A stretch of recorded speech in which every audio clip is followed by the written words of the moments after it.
Good evening. I think as program chair, I guess, of CIES 2017, it's my honor to welcome you to our CIES Awards ceremony for this year, which is a key event to recognize some of the many achievements accomplished by members of our society and accomplished by our field. I should start by noting that there are many more awards that are being distributed here than we'll be announcing and talking about here from the stage. And those are SIG Awards, which are also an extremely important part of how we recognize, again, accomplishments in our field. Those are all being made at SIG business meetings, some of which occurred today and will occur tomorrow and Thursday. So to begin, I want to welcome Norma Taro to come to present the Honorary Fellows Award.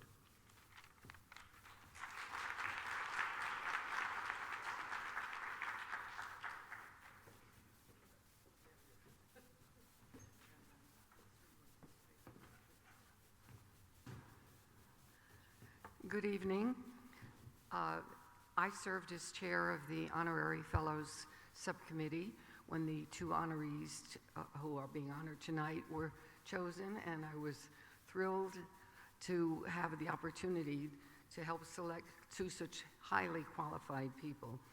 I'd also like to thank the committee that worked with me, two of whom are here, Regina Cortina and Ruth Hayho and Bob Arnov, who unfortunately couldn't be with us tonight.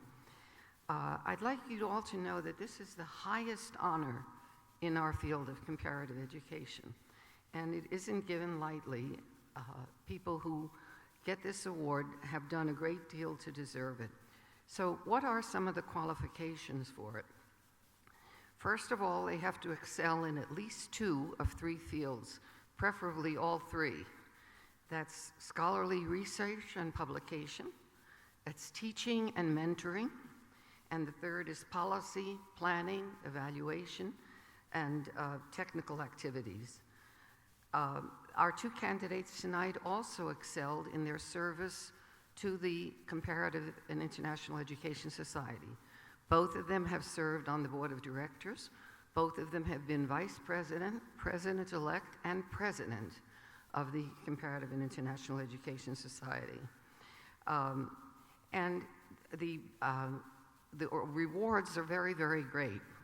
One is lifetime free registration for the CIES conferences.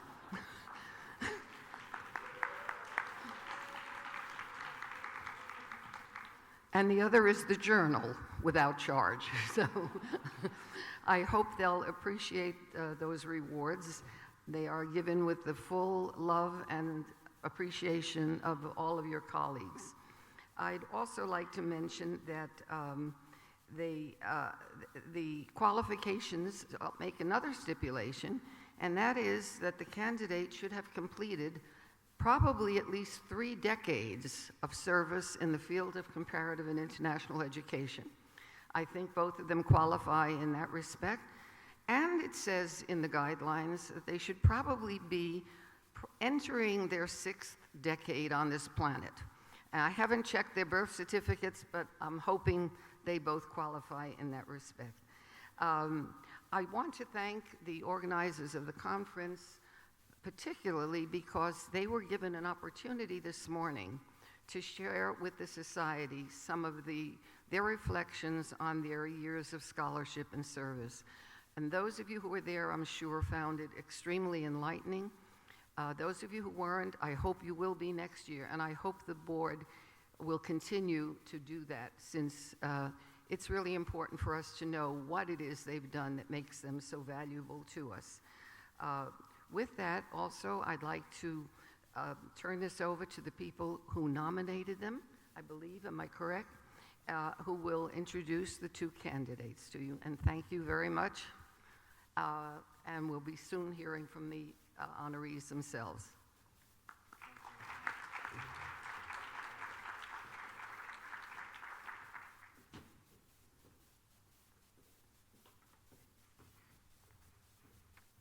So I've got 2 minutes, so I can't possibly review Nellie Stromquist's, all of her qualifications for deserving this honor because she's done so much. So I thought that what I would do is just kind of share with you a couple little tiny anecdotes that to me demonstrate how teaching, research, policy influence, and CIES involvement are all kind of intertwined in her work. And because I was one of her students and one of her advisees, they're mostly coming from that world. So one of them is that when she taught a gender class at USC, and I don't know if you did this at Maryland also, but the major assignment was to go out in teams and interview departments about gender equity in their departments. And I'm assuming, although I don't really remember, that it was kind of an activist-oriented intention to push the university to be more equitable gender-wise. And you all probably know that she's done not the same strategy, but the same kind of push here at CIES to make CIES a more gender equitable organization.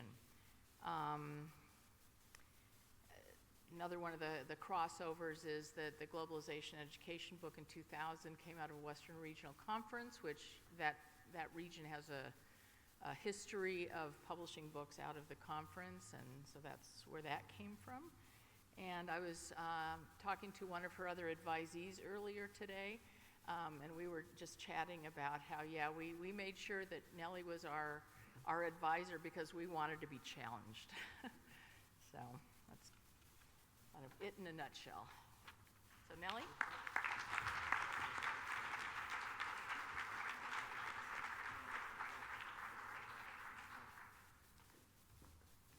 Nellie, you have to receive the certificate first, then you have to make the speech.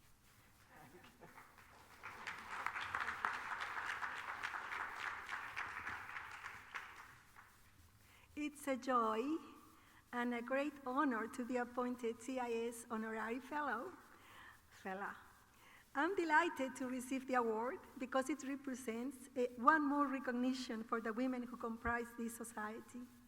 Women scholars in CIES have made two kinds of contributions.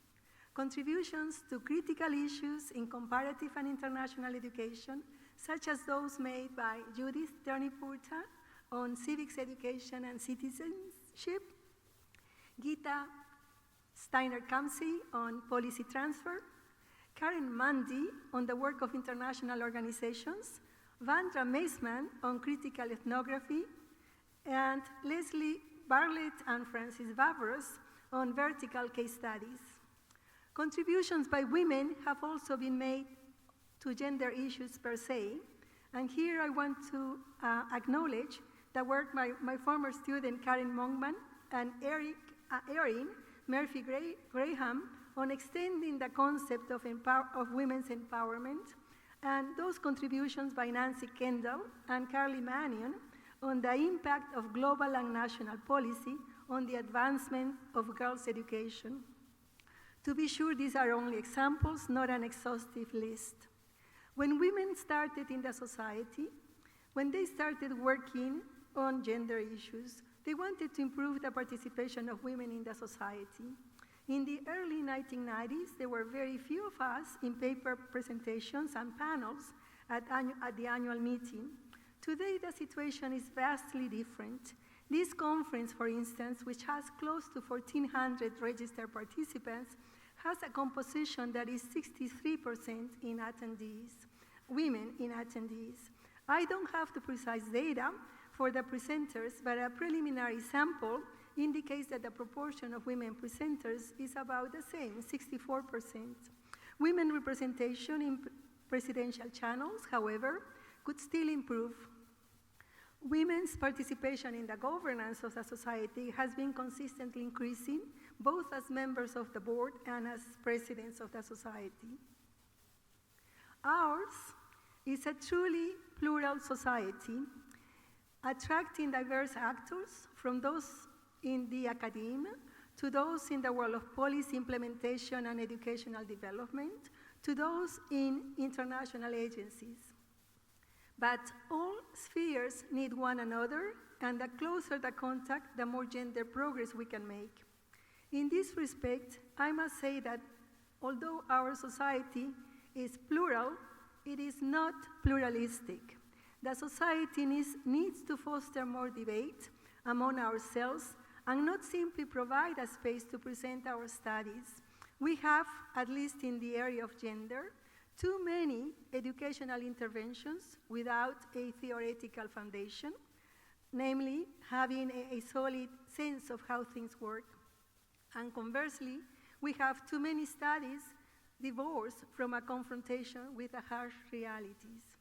I'm happy to observe that gender in the society has gone beyond educational access and beyond poverty and economic growth to explore deeper aspects such as cultural and ideological issues that render gender a pervasive and persistent category in generating unequal social structures. Nonetheless, the dominant discourse that expressed in global policies such as the MDGs and now the SDGs persists in diagnosing gender asymmetries as it were, one, mostly a problem of poor girls and women, two, a product of discrimination and gender stereotypes, rather than the consequence of deeper structural and ideological factors affecting society as a whole and affecting women and men across social classes and across all intersectionalities between gender and other social markers. In closing, only 5 minutes are available. I wish to dedicate this award to the new generation of educators, both women and men committed to gender research and action. The success of putting gender in the research and policy agenda of CIES has been a collective effort that has taken many features and occupied different sites. From the initial and continuing work of the Gender and Education Standing Committee of CIES to the development of fieldwork designs attentive to feminist theory and the production of valuable research studies crystallized in exemplary books and articles. My advice to new scholars is to continue to combine passion with critique and creativity with academic rigor. Thank you.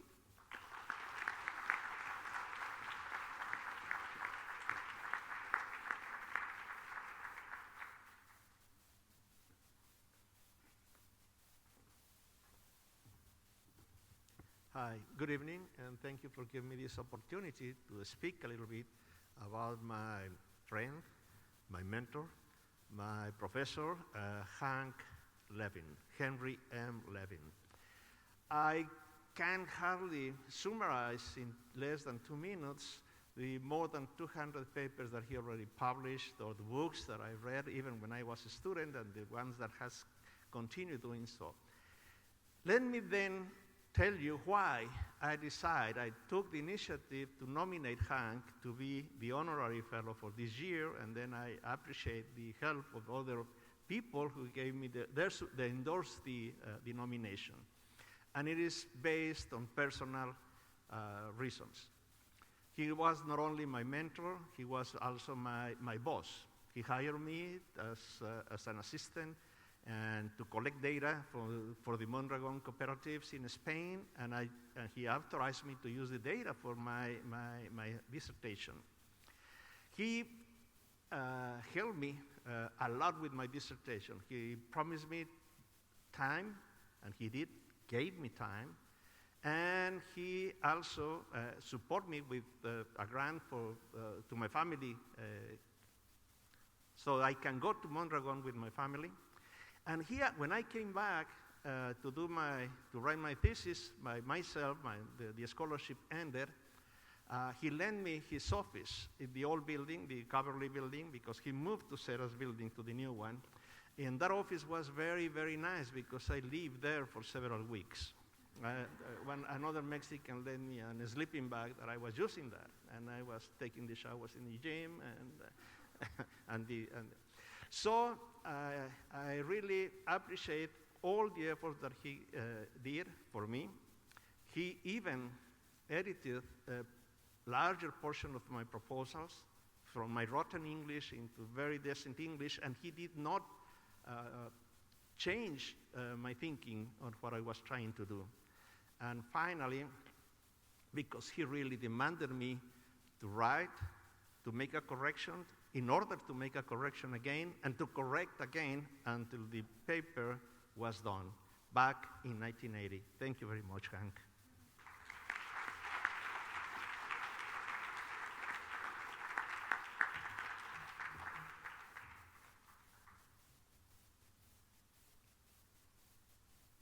Hank, you get the certificate first. Then you get to speak. Thank you. Thank you very much. Well, an award like this is a very personal thing, and so my comments will be personal, especially because I came from a very different background than probably most of you in the room, maybe all of you in the room. I had no orientation towards international education, other cultures, or anything like that. My great-grandfather came to this country in 1861. He was immediately conscripted for the Union Army and the Civil War, or what people down here call the War of Northern Aggression. There was, in the family I was brought up in, we had 6 children, but there were no foreign languages, no memory of any international life at all coming down, or discussion of origins at all. But then life played a kind of trick on me. I married. My wife is originally from Spain, but was also brought up in Bogota, Colombia, and in Caracas, Venezuela. And together we also lived for a time in Mexico. My children, 5 children, by the way, I was one of 6, my mother was one of 10, so the zero population, people please don't get on my back, I only had 5. And what did they do? One married Japanese, one married a man from England, one married a wife from Holland, one married a husband from Iran, and one married a wife from Brazil. And this is from family. Now, this is the thing that astounds the young people. I didn't leave the country. I was not out of the country until I was 32 years old. I had 3 children already and had no experience outside of the country at all, no orientation. So I had to catch up very, very quickly, and I listened to Antonio Noboa's talk, and with his emphasis on history, I realized that I was very lucky because I came into the CIES when it was a very small organization, many, many years ago, and I was able to grow with the organization just as I was able to grow with languages, with children and husbands and wives, and a wife who had very different experiences than I had.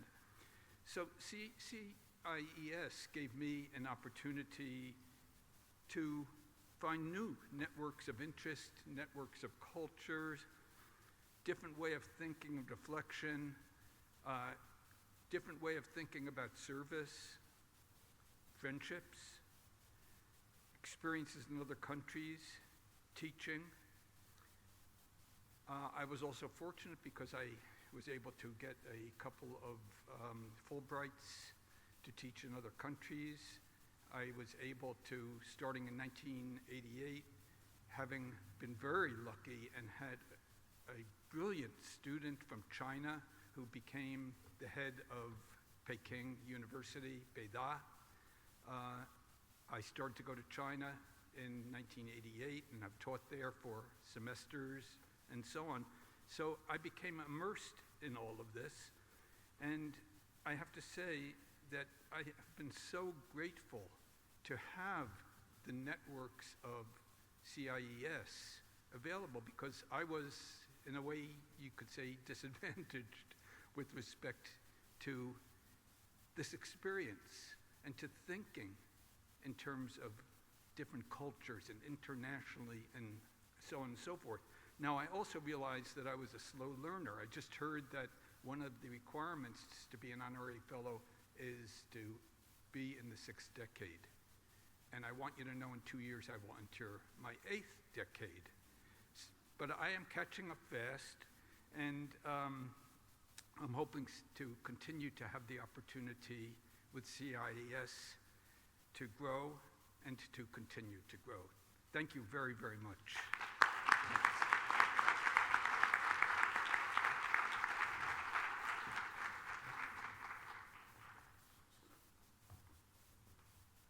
I'm now playing the role of David Baker, although sartorially completely inadequately.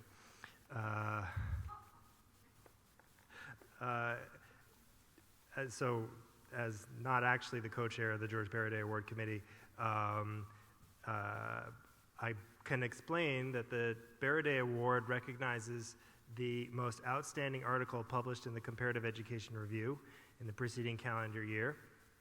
All published articles are reviewed for their importance in shaping the field, their analytic merit, their policy implications, their concern for theoretical constructs, and their implications for future research. And we're proud to announce that this year's recipient of the George Baraday Award is Fengshu Liu for an article titled The Rise of the Priceless Child in China, which was published in the CER Volume 60, Issue 1. And she is not able to join us, but has prepared an acceptance, and David Baker's co-chair is here, Renata, to read on her behalf. So first, let's congratulate her.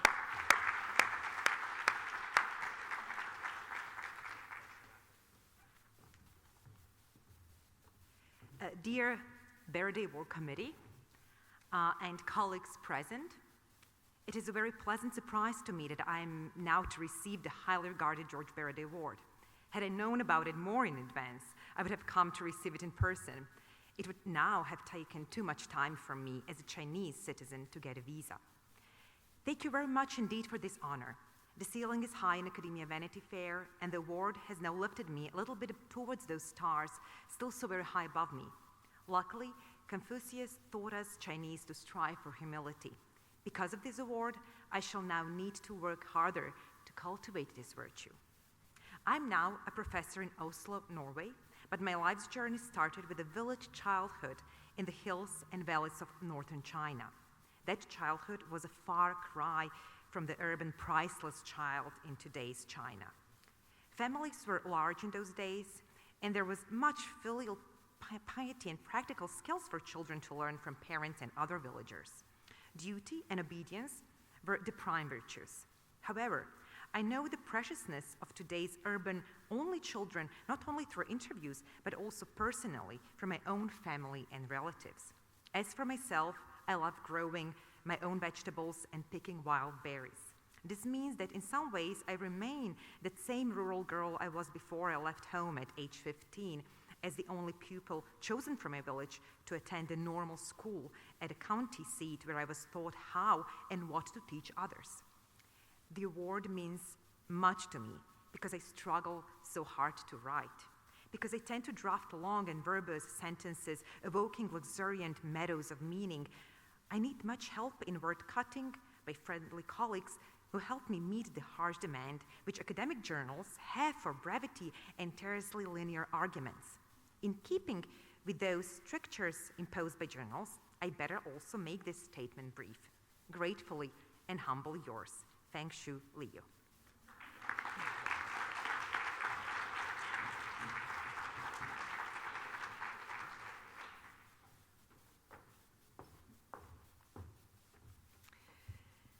The Gail P. Kelly Award is established to recognize an outstanding doctoral dissertation who is dealing with social justice and equity issues in international and/or comparative contexts. This year, we have received 14 dissertations. It has been hard work and very interesting to read all the dissertations and difficult to choose. So, this year we have decided to split the award to 2 dissertations, and I will now give you some information on both of them. Nutsa Kobahiche has written a dissertation called Teachers as Tutors, Shadow Education, Market Dynamics in Georgia, the country, not the state. So this dissertation, we find exceptionally thorough and displays methodological rigor and solid theoretical linkages. Having interviewed a lot of informants and stakeholders in Georgia, she finds that shadow education involves a complex interaction between teachers' need for income and their moral and social obligations. So they display a non-capitalist mentality and resist neoliberal assumptions, even while participating in capitalist knowledge transfer. So this study contributes with a thorough description and deep understanding of fee-free tutoring from teacher-tutor perspectives. So this is a solid academic work and clearly makes a significant contribution to what we heard earlier about shadow education. Then, the second awardee is Laura Lee Wangsnes Williamson with the dissertation Embodying Empowerment, Gender, Schooling, Relationships, and Life History in Tanzania. This study examines the role schooling has played in empowering young women from vulnerable toward increasing security and well-being. The study illustrates how school needs to include an element of care to be successful, particularly in marginalized lives of women, underscoring how quality education must move beyond what is possible to measure through traditional indicators such as academic performance. And Williamson critically engages with prominent discourses in the field of comparative and international education. For example, the role of education in empowering of marginalized groups, yet also underscoring how the school is not necessarily the decisive factor in their success or empowerment. There are additional factors such as family, community, and religion that can play more prominent roles than education. And the notion of empowerment as understood by researchers and development experts and the role of education within it is challenged through this dissertation and the young women populating it. So she engages with central discourses in comparative and international education in a critical manner, which is something rather bold in a PhD dissertation, and in such a way contributing to academic excellence and originality.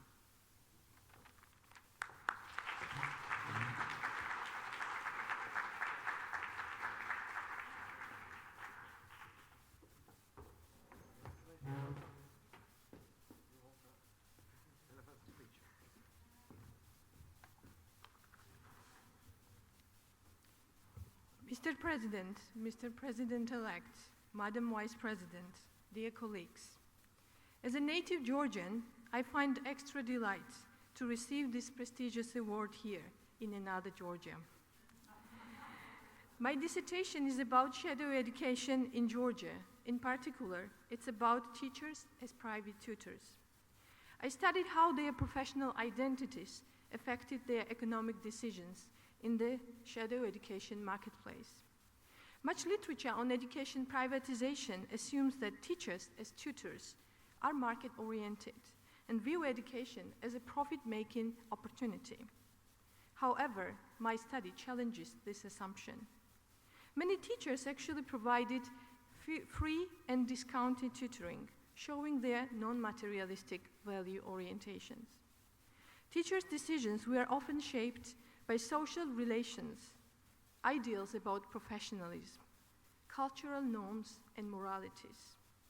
This demonstrates the complexity of shadow education market in which conflicting values of the market, and moralities coexist. The complex nature of shadow education in Georgia demonstrates resistance to capitalism on the one hand, and pre-capitalist forms of social solidarity on the other. The study reconceptualizes the roles and behaviors of teachers in the education market. Research findings emphasize the importance of considering socio-cultural, economic, and political contexts for understanding teachers' response to shadow education market. How can we invest a hope in teachers without giving much attention to educational and social context in which they work? I'm so humbled to receive this award, and I recognize there is so much that needs to be done to harness the powerful teaching force if teachers can be given understanding support to carry their responsibilities. I'd like to thank Dr. Alakors for nominating me for this award. My special thanks go to all award committee members for their decisions. I'd like to thank my supervisors, Professor Mark Bray and Professor Ora Kuo. Both of them are here to share this very special occasion, giving me an opportunity to thank them for their critical demands alongside unwavering support throughout all phases of my progress. I would not be here without support and love of my family, my mom, my husband Rezo, and my 5-year-old son Daniel as my extraordinary assistant. Thank you.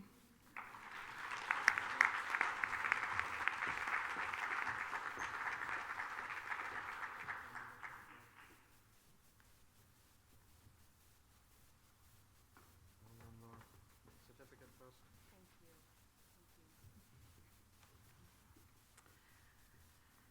Thank you very much. The Kiswahili phrase, mtu ni watu, a person is people, points to how we are inextricably interconnected with each other, something underscored by the women storytellers in my dissertation. Likewise, this recognition, for which I am very deeply grateful, thank you to the committee, to all of you, is in actuality a recognition of what is a collective accomplishment. This is an accomplishment that belongs to many, many of you actually in this room. So many that I have 4 pages of acknowledgments in my dissertation, and you can read that if you want to. And so while tonight I can only name a few people, I want to very publicly state that this work represents